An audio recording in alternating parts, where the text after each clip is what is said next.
ఇచ్చిన హామీలను నెరవేర్చడంలో కాంగ్రెస్ ప్రభుత్వం పూర్తిగా విఫలమైందన్నారు. నల్గొండ బీఆర్ఎస్ ఎంపీ అభ్యర్థి కంచెర్ల కృష్ణారెడ్డి నల్గొండ జిల్లా కేంద్రంలోని ఎన్జీ కళాశాల మైదానంలో కృష్ణారెడ్డి ప్రచారం నిర్వహించారు. రైతులు గ్రామాల్లోని ప్రజలు నీటి సమస్యతో ఇబ్బంది పడుతున్నారని, ఎంపీగా గెలిపిస్తే జిల్లాలోని పెండింగ్ ప్రాజెక్టులను పూర్తి చేస్తారని అంటున్న బీఆర్ఎస్ ఎంపీ అభ్యర్థి కంచెర్ల కృష్ణారెడ్డితో మా నల్గొండ ప్రతినిధి కిరణ్ ఫేస్ టు ఫేస్.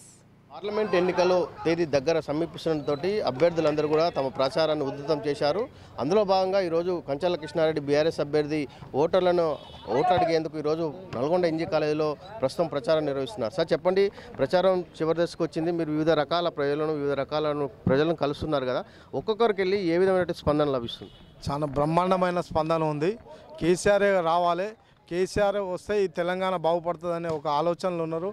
గత 9.5 సంవత్సరాలుగా కేసీఆర్ గారు ఏ విధంగా చేశారు, గత 4 నెలలుగా ఈ కాంగ్రెస్ ప్రభుత్వం ఏ విధంగా చేస్తుంది, వాళ్ళు ఇచ్చిన హామీలు ఏమైనాయి, ఇవన్నీ ఒకసారి ఆలోచించుకొని బేరీజ్ వేసుకొని ప్రజలు ఆల్రెడీ నిర్ణయానికి వచ్చారు.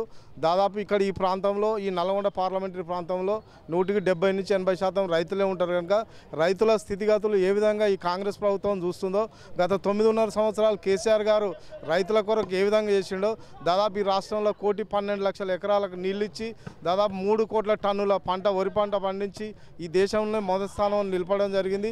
అదేవిధంగా ఈ నల్గొండ జిల్లాలో కూడా జగదీశ్వర్ రెడ్డి గారి నాయకత్వంలో దాదాపు 11,60,000 ఎకరాలకు నీళ్ళు ఇచ్చి దాదాపు 60 లక్షల టన్నుల వరి పంట ధాన్యాన్ని పండించి తెలంగాణ రాష్ట్రంలో నల్గొండ జిల్లాను మొదటి స్థానంలో నింపారు. ఇప్పుడు ఉన్న 2 మంత్రులు కలిసి ఈ నల్గొండ జిల్లాలో దాదాపు 3 నుంచి 4 లక్షల ఎకరాల వరి పంట ఎండబెట్టి పక్కనున్న నాగార్జున సాగర్లో 130 టీఎంసీల నీళ్లున్న ఒక 3 నుంచి 4 టీఎంసీల నీళ్ళు తీసుకొచ్చి పంటను పండించే అవకాశం ఉన్న, 2 తల్లు ఇస్తే పండే అవకాశం ఉన్న నీళ్ళు ఇవ్వకుండా ఎండబెట్టడం జరిగింది. కనుక ఇక్కడ ఉన్న రైతు కూలీలు, అదేవిధంగా నిరుద్యోగులు, మహిళలు, వృద్ధులు అందరూ కేసీఆర్ యొక్క నాయకత్వాన్ని, మళ్ళా కేసీఆర్ వస్తేనే ఈ తెలంగాణ బాగుపడుతుందనే ఒక ఆలోచనకు వచ్చారు. ముఖ్యంగా ఈ ప్రాంతంలో ఉన్న రైతులు ఒకసారి ఆలోచించండి. కాంగ్రెస్ పార్టీ వస్తే మోటార్లకు మీటర్లు వస్తాయి, అదేవిధంగా చెర్లకు నీళ్ళు, పొలాలు ఎండిపోతాయి అనేది, కళ్ళకు నీళ్ళు వస్తాయి అనేది చెప్పి ఒకసారి ఆలోచన జరిగింది. కనుక తప్పకుండా కేసీఆర్ నాయకత్వాన్ని బలపరుస్తారని, నా యొక్క కారు గుర్తుకు ఓటేసి గెలిపిస్తారని నేను విశ్వసిస్తున్నాను. నల్గొండ పార్లమెంట్ పరిధిలో గత కొద్ది రోజులుగా చాలా వరకు పెండింగ్ ప్రాజెక్టులు ఇంతవరకు పూర్తి కాలేదు. దీనిపైన మీరు గెలవబోతే ఏం చేస్తారు? తప్పకుండా నేను ఒకవేళ ఈ ప్రజలు నాకు అవకాశం ఇస్తే, పార్లమెంట్ సభ్యునిగా అవకాశం ఇస్తే ప్రతి సమస్య మీద నేను పోరాటం చేస్తా.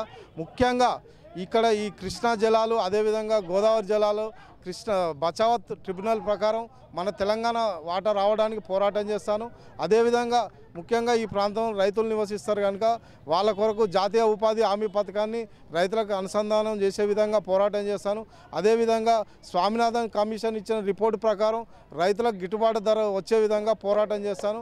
అదేవిధంగా ఈ ప్రాంతంలో ముఖ్యంగా పేద ప్రజలు ఉంటారు కనుక వాళ్ళ కార్పొరేట్ స్థాయిలో ప్రభుత్వ స్కూళ్ళు ఏర్పాటు చేయడానికి పోరాటం చేస్తా. అదేవిధంగా వైద్యశాలలు ఏర్పాటు చేయడానికి పోరాటం చేస్తానని మాటిస్తున్నాను. ఇటు కాంగ్రెస్ కావచ్చు, బీజేపీ కావచ్చు, మీకు ఎవరి నుంచి పోటీ అనుకుంటున్నారు? నాకు 2 నుంచి పోటీ ఉంటుంది. ముఖ్యంగా కాంగ్రెస్ పార్టీ నుంచి పోటీ ఉంటుందని చెప్పి నేను భావిస్తున్నాను. అయితే బీఆర్ఎస్ అభ్యర్థి కంచెర్ల కృష్ణారెడ్డి గారు ఒకటే చెప్తున్నారు, గత బీజేపీ ప్రభుత్వం కావచ్చు, కాంగ్రెస్ ప్రభుత్వం కావచ్చు, తెలంగాణ ప్రజలకు ఒరగబెట్టింది ఏమీ లేదని, తనకు అవకాశం కల్పించినట్లయితే జిల్లాలో ఉన్నటువంటి పెండింగ్ ప్రాజెక్టులన్నింటినీ కూడా పూర్తి చేశానని, రైతుల సమస్యలతో పాటు ప్రజలు ఎదుర్కొన్న సమస్యలన్నింటిపైన పార్లమెంట్లో పోరాడతానని కంచెర్ల కృష్ణారెడ్డి అంటున్నారు. నల్గొండ ఎన్జీ కాలేజీ నుంచి కెమెరామెన్ రమేష్తో కిరణ్, రాజ్ న్యూస్, ఉమ్మడి నల్గొండ జిల్లా.